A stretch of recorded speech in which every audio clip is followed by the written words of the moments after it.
आज हम बात करेंगे दुबई में कितने टाइप के वीज़ाज़ होते हैं, आप इसको कैसे ले सकते हैं और इसकी कितनी कॉस्ट होगी। पूरी इन्फॉर्मेशन लेने के लिए आप पूरी वीडियो देखिए। सबसे पहले अगर मैं बात करूँ तो होता है विज़िटर वीज़ा।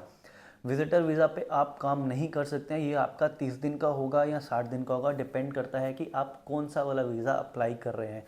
30 दिन का वीज़ा की जो कॉस्ट है वो ऑन एन एवरेज 6500 से 7000 के बीच में आएगी। वो डिपेंड करता है आप किस बंदे से अप्लाई कर रहे हो या खुद आप अप्लाई कर रहे हो। आप खुद भी उसको ईजिली अप्लाई कर सकते हो। नेक्स्ट वीडियो पे मैं बताऊंगा विजिटर वीज़ा आप कैसे अप्लाई कर सकते हो। उसके बाद विजिटर वीज़ा की एलिजिबिलिटी में आपको बताता हूँ कि आपके पास फ्लाई करने के लिए रिटर्न टिकट होनी चाहिए, होटल बुकिंग होनी चाहिए, 3000 दिरहम आपके पास अमाउंट होना चाहिए या उतना ही इंडियन कैश होना चाहिए जो 3000 दिरहम के बराबर होगा, तो आप फ्लाई कर सकते हैं। ये हो गया विजिटर वीज़ा का।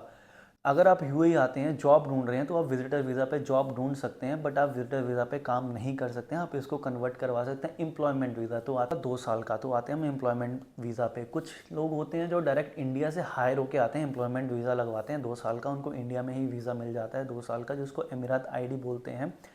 फिर वो यहाँ पे आके काम कर देते हैं। कुछ लोग होते हैं विजिटर वीज़ा पे आके जॉब ढूंढते हैं और अपनी जॉब के बाद उनको ये एमिरात आईडी मिलती है। एमिरात आईडी होती क्या है? एमिरात आईडी जैसे कि 2 साल का वीज़ा होता है। आप कभी भी इंडिया जा सकते हैं, कभी भी इंडिया आ सकते हैं, कोई ऐसा कोई दिक्कत नहीं है।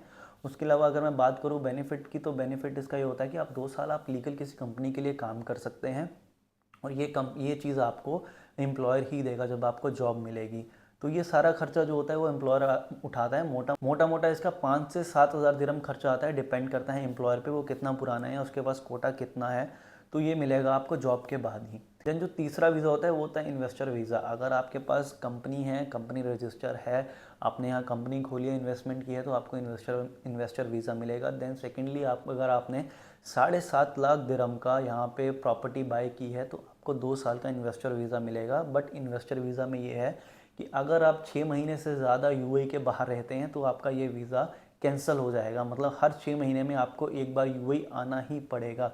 उसके बाद मिलता है गोल्डन वीज़ा। गोल्डन वीज़ा की कैटेगरीज अलग अलग हैं। वो जॉब वाले को भी मिलता है, वो इन्फ्लुएंसर को भी मिलता है और प्रॉपर्टी बाय करने वाले को भी मिलता है। अगर मैं बात करूं गोल्डन वीज़ा की, गोल्डन वीज़ा होता है 10 साल का। कभी भी आप आ सकते हैं, जा सकते हैं। ऐसा कोई क्राइटेरिया नहीं है कि आपको यूएई में 6 महीने रहना है या नहीं रहना है, उसमें कोई लेना देना नहीं है। सबसे पहले ये मिलता है जिसकी सैलरी है 30,000 से ज़्यादा, मतलब 30,000 दिरहम से ज़्यादा जिसकी सैलरी है, वो इसको अप्लाई कर सकता है। वो अपने फैमिली को भी स्पॉन्सर कर सकता है, अपने बच्चों को और अपनी वाइफ को। बच्चे उसके 25 साल से कम होने चाहिए तो उनको स्पॉन्सर कर पाएगा। देन अगर आपके 1 मिलियन प्लस फॉलोअर्स हैं, आप इन्फ्लुएंसर हो, आप दुबई को प्रमोट कर सकते हो, तो आप भी अप्लाई कर सकते हो ये वीज़ा। देन अगर आप 2 मिलियन की प्रॉपर्टी बाय करते हो, मोटा मोटा 4.5 करोड़ इंडियन मनी बनता है। अगर आप वो बाय करते हो तो आप भी एलिजिबल हो जाते हो ये गोल्डन वीज़ा के लिए। मिनिमम आपको 1 करोड़ डाउन पेमेंट करनी है, बाकी आप पेमेंट प्लान पे ले सकते हैं जो कि 3 से 4 साल 5 साल बढ़ता रहेगा। वो डिपेंड करता है आप किस डेवलपर के ऊपर जा रहे हो। ये सारे सारे मोटे मोटे क्राइटेरिया और ये कुछ टाइप है वीज़ा के। अगर किसी को फिर भी डाउट है वो मुझे कनेक्ट कर सकता है, कमेंट में मुझे कुछ भी रिप्लाई कर सकता है, मैं उसका आंसर दे दूंगा। और आने वाली वीडियोस के लिए आप मुझे फॉलो कर सकते हैं, आपको और इन्फॉर्मेशन मिलती रहेगी दुबई के बारे में।